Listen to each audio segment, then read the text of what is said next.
የአዲስ አበባ ከተማን የትራንስፖርት ስርዓት ቀልጣፋና የዘመነ ለማድረግ የትራንስፖርት አማራጮችን የማስፋት መሰረተ ልማቶችን የማሟላት ዘርፉ በቴክኖሎጂ የታገዘ አገልግሎት እንዲሰጥ የማስቻልና በዘርፉ የተሰማሩ አገልግሎት ሰጪዎችን የማብቃት ስራዎች እየተከናወኑ ይገኛሉ።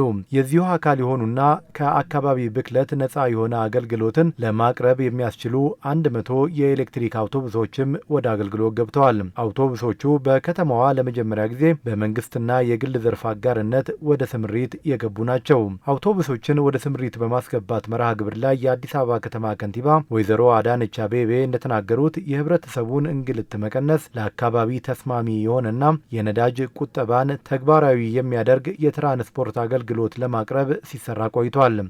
መንግስት ያወጣውን የአካባቢ የአየር ንብረት ብክለት ለመከላከልና ከውጪ ሀገር የምናስገባውን ነዳጅ በውጪ ምንዛሬ ምክንያት ከፍተኛ ጉዳትና ወጪ እየተዳረግን ያለነውን ለመቀነስ የሚደረገውን ጥረት ተግባራዊ በማድረግ በኩል የአዲስ አበባ ከተማ አስተዳደር ፈርቀዳጅ የሆነ እርምጃ በመውሰድ እነኚህን የኤሌክትሪክ አውቶቡሶችን መግዛት ችሏል።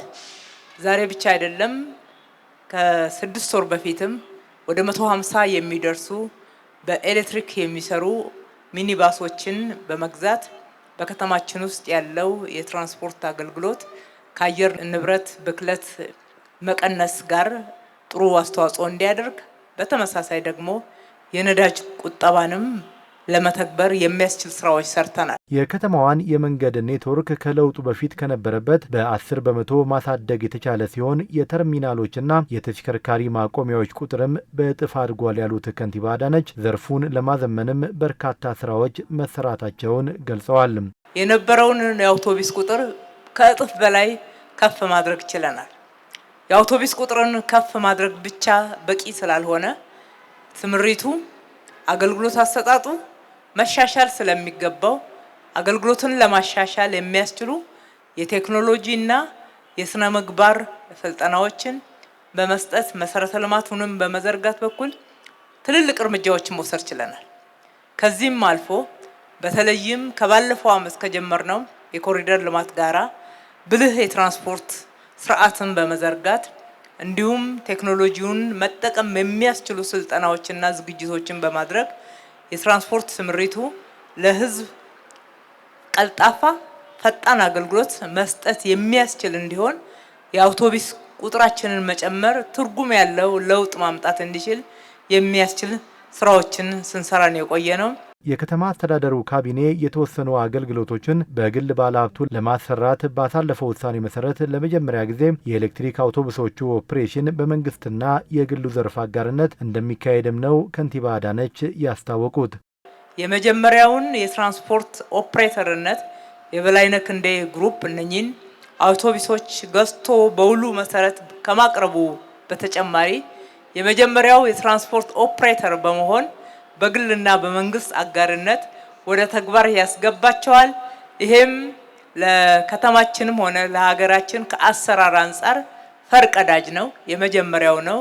እንግዲህ ውጤታማ ለመሆን በጋራ በርብርብ በመስራት የበለጠ ምሳሌነታችንን እናጎላዋለን ብዬ አስባለሁ። የአዲስ አበባ ከተማ አስተዳደር የትራንስፖርት ዘርፉ የዘመነና ቀልጣፋ እንዲሆን እየሰራ ያለው ስራ በአርአያነት የሚጠቀስ መሆኑን በመርሃ ግብሩ ላይ የተገኙት የትራንስፖርትና ሎጂስቲክስ ሚኒስትር ዶክተር አለሙ ስሜ ገልጸዋል። መንገዱ እየሰፋ ነው ያለው። አዳዲስ አማራጭ መንገዶች እየተከፈቱ ነው ያሉት። እግረኛና ተሽከርካሪ እየተለየ ነው ያለው። ይሄ የመንገድ ቅልጥፍናውን የሚያሳድግ ስራ ነው። ከዚህ በተጨማሪም ዜጎች በትራንስፖርት እጥረት እንዳይቸገሩ በርካታ የትራንስፖርት አማራጮች እየቀረቡ ነው ያሉት። ይሄ ብቻ አይደለም። አዲስ አበባ ውስጥ ሌላ አካባቢ በተደጋጋሚ የምናነሳው አላስፈላጊ ኬላ የለም። ስለዚህ አዲስ አበባ ቀልጣፋ ትራንስፖርት ለመስጠት ዘርፈ ብዙ ስራዎችን እየሰራ ነው ብቻ ሳይሆን እንቅስቃሴ እንዳይስተጓጎልም የአርአያነት ሚና እየተጫወተ ስለሆነ በድጋሜ በራሴና በትራንስፖርት ሚኒስቴር ስም ማመስገን እወዳለሁ። ወደ ስራ የገቡት የኤሌክትሪክ አውቶቡሶች ታዳሽ ኃይልን በመጠቀምና አካባቢን ከብክለት በመከላከል ለኑሮ ምቹ ከተማና ሀገርን ለመፍጠር የተያዘው ፖሊሲ ማስፈጸሚያ ማሳያ ናቸውም ብለዋል ሚኒስትሩ።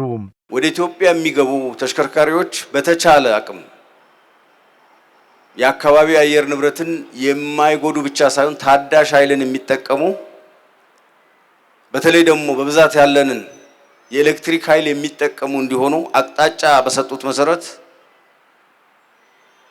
ኢትዮጵያ ውስጥ የሚገቡ ተሽከርካሪዎች የታዳሽ ኃይልን እንዲጠቀሙ የማድረጉ ስራ በስፋት እየተሰራ ነው ያለው።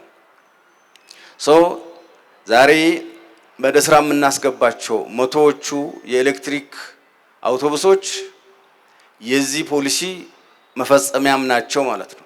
በስምምነቱ መሰረት የከተማ አስተዳደሩ አውቶቡሶቹን ገዝቶ ያቀረበ ሲሆን የግሉ ዘርፍ ደግሞ የኦፕሬሽን አስተዳደርና አቅርቦቶችን እንደሚያሟላ የአዲስ አበባ ትራንስፖርት ቢሮ ኃላፊ አቶ ያበባል አዲስ ተናግረዋል። የተሻለና የዘመነ የትራንስፖርት አገልግሎት ለመስጠት ይቻል ዘንድ አውቶቡሶችን የማስተዳደር ኃላፊነት በመንግስትና በግል አጋርነት ኦፕሬተር እንዲሆን ወስኗል። መንግስት አውቶቡሶችን ያቀረበ ሲሆን የግል ባለሀብቱ አውቶቡሶችን በብቃት ለማስተዳደርና የብዙሃን ትራንስፖርት አገልግሎትን ለመስጠት የሚያስፈልገውን የዴፖ ልማት፣ የቴክኖሎጂ አቅርቦት፣ የወርክሾፕ አቅርቦትና የሰው ኃይል አቅርቦት በግል ባለሀብቱ የሚሸፈን ይሆናል። አውቶቡሶቹ ዛሬ መጋቢት 23 ቀን 2017 ዓ.ም በመላው ከተማዋ ነፃ የትራንስፖርት አገልግሎት የሚሰጡ ይሆናል።